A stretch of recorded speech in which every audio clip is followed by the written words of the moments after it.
canal Futebolaço, eu sou o Dieguinho. Bom, galera, tá entrando no ar o nosso terceiro vídeo do dia, como sempre, recheadaço de informações. Antes de começar a trazer as notícias, peço para você deixar aquele like marotaço que ajuda a gente bastante. E claro, se for da primeira vez aqui no canal, não esqueça de se inscrever, ativar o sininho das notificações. Além também, claro, de seguir a gente lá no Instagram, beleza? E também, você que gosta de jogar aquele fantasy game bolado aí, eu super te apresento o Spit. Ele é muito parecido com o Football Manager aí, você escolhe as principais ligas do mundo e você joga 100% de graça. E o mais bacana é que o desempenho do seu time é de acordo com os jogadores da vida real. Chame seus amigos, monte o seu time e venha pro Spit. Spit, parceiro do canal Futebolaço, o link tá aqui na descrição do vídeo e no primeiro comentário fixado. Quem fizer a maior pontuação da rodada é o grande campeão.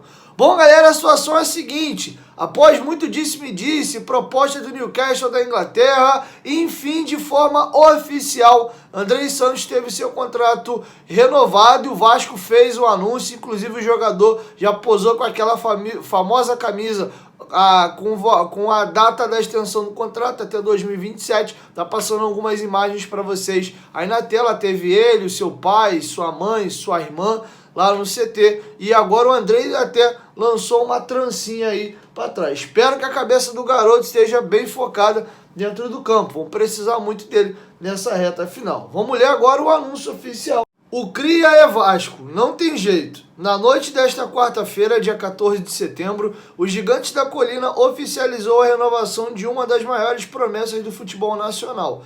Capitão da Seleção Brasileira Sub-20 e um dos destaques do elenco cruz-maltino, Andrei Santos, de 18 anos, estendeu seu vínculo com o cruz-maltino por mais 5 temporadas. O novo contrato irá até 5 de setembro de 2027. Em São Januário, desde 2011, Andrei Santos iniciou sua trajetória no futsal e não demorou muito para se tornar a principal referência da geração 2004. O meio-campista acumula convocações para todas as categorias de base da seleção brasileira e não esconde de ninguém sua identificação pelo Gigante da Colina. Em 2021, após estrear numa partida do Campeonato Carioca, Andrei Santos se tornou o jogador mais jovem a atuar por uma partida no Vasco no século XXI, deixando para trás nomes como Thales Magno, Paulinho e Felipe Coutinho. A promoção em definitivo de Andrei Santos para o profissional, entretanto, só aconteceu nessa temporada, durante a disputa do Campeonato Brasileiro. O jovem de 18 anos soma 29 partidas e 5 gols pela equipe principal. No segundo semestre, para homenagear os ídolos Giovanni e Juninho Pernambucano, o cria da base passou a utilizar a camisa número 8. Boa sorte ao Andrei e que ele possa trilhar aí os caminhos aí do sucesso no Vasco, quem sabe inspirado pela camisa 8 do Juninho Pernambucano e também do Giovanni.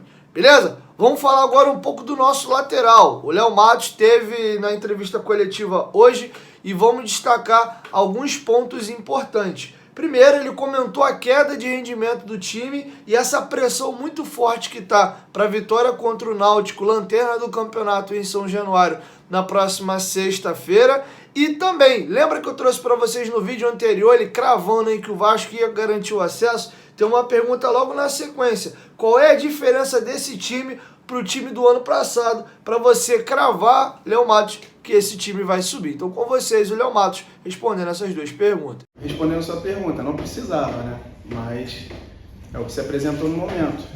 Nós vivíamos de uma forma um pouco mais confortável, digamos, há um mês atrás, quando a diferença estava em 8 pontos, chegou a estar até 9 pontos, se eu não me engano.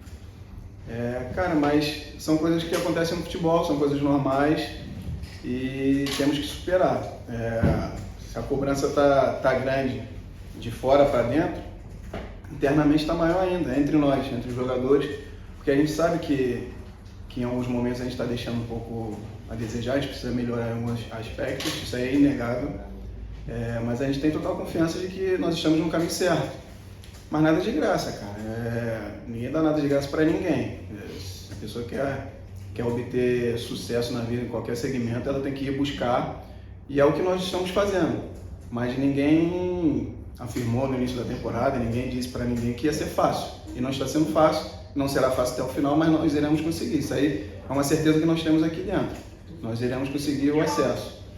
É um momento de instabilidade, de resultado, né, digamos assim. O clube num todo vem se estruturando cada vez mais, isso aí é notório. Mas dentro do campo a gente está oscilando um pouco e vamos começar a reverter essa situação agora na próxima sexta-feira e tomar nosso trilho para a gente poder viver um pouco mais tranquilo, né? Porque isso aí não é da forma que nós queremos finalizar o ano, sob pressão, tendo que ganhar os jogos em casa para poder continuar dentro do G4. Nós queremos um pouco mais e sabemos que podemos dar um pouco mais. Ano passado, sim, falando do ano passado é um pouco complicado, já passou e prefiro ficar mais focado no momento e no que vem acontecendo. Mas para exemplificar um pouco, ano passado o ano já começou com dificuldade, né? Porque se a gente for buscar, o campeonato do ano anterior terminou em fevereiro, a gente teve 4 dias de folga, teve que se fazer uma montagem de elenco,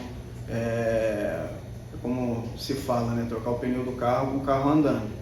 E é tudo mais difícil quando você não tem esse tempo de preparação, escolher os jogadores, né? Entender as necessidades do elenco.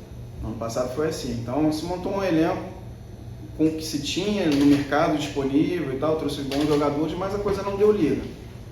Esse ano já teve mais esse tempo de trabalho, iniciou, né, com o Carlos Brasil, agora com a chegada do Paulo também, e a coisa está se desenvolvendo muito melhor do que no ano passado, por isso que me dá mais essa certeza de que a gente vai conseguir subir para a primeira divisão. E você vê nesse ano que o elenco está mais equilibrado, a gente está conseguindo fazer partidas melhores, está conseguindo ganhar mais jogos do que no ano passado. Então acho que isso já ajuda a responder um pouco da pergunta. Bom, galera, para finalizar, o Léo Matos vai tocar em duas situações importantes. Primeiro, ele foi indagado sobre a queda do desempenho defensivo do Vasco. A gente fala do sistema defensivo como um todo, que era a grande marca do time do Zé Ricardo. E isso não existe mais hoje dentro do Vasco. O Vasco é uma equipe defensivamente muito frágil. Tem acontecido muitos erros individuais. O Vasco, praticamente todos os jogos, vem sendo vazado. Às vezes sai na frente, toma a virada, tomando mais de um gol por partida. Então, realmente existe um problema naquele setor. E de outro lado, o Léo Matos foi também pedido para que ele fizesse uma análise da própria temporada dele. Talvez o setor mais carente do Vasco, que você tenha mais dificuldade de cravar um titular, seja a lateral direita. Desde a saída do Gabriel Dias, rodou Everton ali, Léo Matos, Matheus Ribeiro, e cada hora é um, e às vezes para o torcedor o melhor é sempre o que acaba estando no banco de reservas. O Léo Matos vai comentar então essas duas situações, a queda do desempenho defensivo do Vasco e também como é que ele analisa a própria temporada dele. Quando se fala de defesa e de tomar gols, no meu ponto de vista, né, tem que se pensar de uma forma um pouco mais complexa, porque muitas vezes a defesa toma gol, mas o sistema defensivo, em modo geral, não trabalhou bem. E a gente não pode colocar, às vezes, a culpa de um gol, a carga de uma derrota, porque tomou 3 gols e a culpa foi da defesa. Muitas vezes um sistema defensivo não funcionou da forma adequada e tomou um gol pelo lado direito ou pelo lado esquerdo, mas acaba que no final o vídeo vai mostrar um defensor participando do último ato. E aí vai ficar parecendo que o zagueiro que falhou ou que não cortou a bola. A gente precisa entender de uma forma mais ampla, num contexto mais geral. Mas com certeza nós poderíamos ter evitado muitos outros gols se de forma coletiva tivesse trabalhado melhor. Eu não vou acreditar em hipótese alguma um gol ou uma derrota a um companheiro meu de defesa. Isso aí não existe, entendeu? Porque até a bola, até chegar lá, acontece muita coisa. Mas poderíamos sim estar um pouco mais alerta, mais ligados em alguns momentos para não sofrer alguns tipos de gols que venham acontecendo. Mas eu tenho certeza que agora com esses dias que a gente tem para trabalhar, a chegada do Jorginho, a gente já está ajustando bastante coisa e não vai voltar a acontecer. Eu tive algumas oportunidades esse ano, julgo que não fiz partidas ruins, eu sou bem crítico em relação a mim mesmo, detesto ficar falando sobre mim, mas como a pergunta envolve, não acredito que fiz algumas boas partidas, mas realmente teve essa reposição de laterais e dá, de repente, a sensação de que ninguém acertou na posição. Desde que eu cheguei, eu vinha sendo o titular da posição até o início desse ano e não escutava falar muito sobre isso, sobre necessidade de contratar outro lateral. Mas tenho certeza que com a chegada do Jorginho, que é especialista, né, na posição, ele já vem dando diversas dicas, assim como foi na primeira semana de trabalho, e a tendência é que eu aprenda muito mais e consiga ter um melhor rendimento nas próximas partidas também. Fico feliz, por mais que nós não tenhamos conseguido o resultado positivo, fico feliz de ter marcado o gol e ter tentado ajudar o time, né, naquele jogo. Bom, galera, é isso. Essas eram as informações que eu tinha para trazer para vocês nesse vídeo. E amanhã, próximo aí da hora do almoço, eu chego com mais informações, beleza? 1, 2, 3, futebolaço. Tamo junto, família. Qualquer momento, de volta, vai, tamo junto. Valeu, fui!